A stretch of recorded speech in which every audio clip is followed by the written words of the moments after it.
সব তো একসাথে ছিল, তারপরে দেশ ভাগ হয়ে যায়।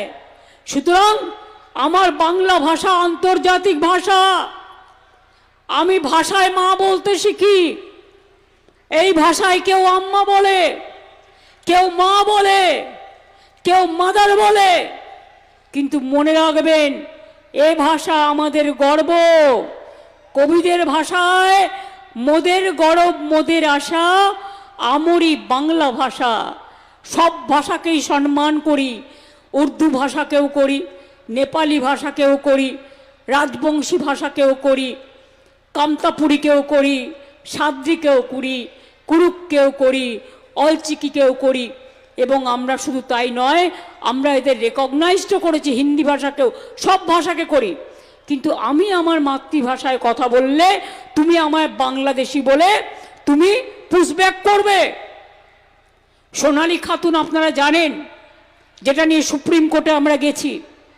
একটা গর্ভবতী মা, তার ছোট ছোট বাচ্চা আছে, তাকে বাংলাদেশে চালান করে দিয়েছে। সুপ্রিম কোর্টে আমরা গেছিলাম, কেস করে বলেছি ওদের ফিরিয়ে আনতে হবে। আমাদের পরিযায়ী শ্রমিকরা কাজ করে বিভিন্ন জায়গায়, তাদের ওপর অত্যাচার হচ্ছে।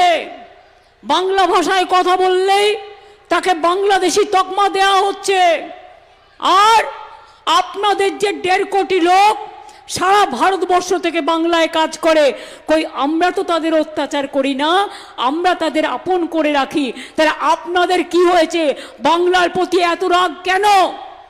বাংলা বিদ্বেষী বিজেপি বাংলাকে পছন্দ করে না, তাই বলে কখনো বিদ্যাসাগরকে অপমান করে, কখনো রবীন্দ্রনাথ ঠাকুরকে অপমান করে, কখনো বঙ্কিমচন্দ্রকে অসম্মান করে, কখনো রাজা রামমোহন রায়কে অসম্মান করে। বিজেপির ডাবল ইঞ্জিন সরকার এসআইআর এর নামে ডিটেনশন ক্যাম্প তৈরি করছে। বাংলায় আমাদের প্রতি যদি বিশ্বাস ভরসা আস্থা আপনাদের থাকে, কোনো ডিটেনশন ক্যাম্প বাংলায় হবে না। বিজেপি কান খুলকার শুনলো, কান খুলে শুনে নাও, কোনো ক্ষমতা নেই তোমাদের, কোনো ক্ষমতা নেই। মাথায় রেখো, নিজের নামটা ভোটার লিস্টে তুলবেন। এবং আমি এখনো তুলিনি, কেন জানেন তো? যতক্ষণ আপনারা না তুলবেন ততক্ষণ আমি তুলব না। আমি যেটা বলি আমি করি, তাই আমি এখনো তুলিনি। কোথাও সার্ভার ডাউন করে দিচ্ছে, কোথাও একটা নাম তুলে গিয়ে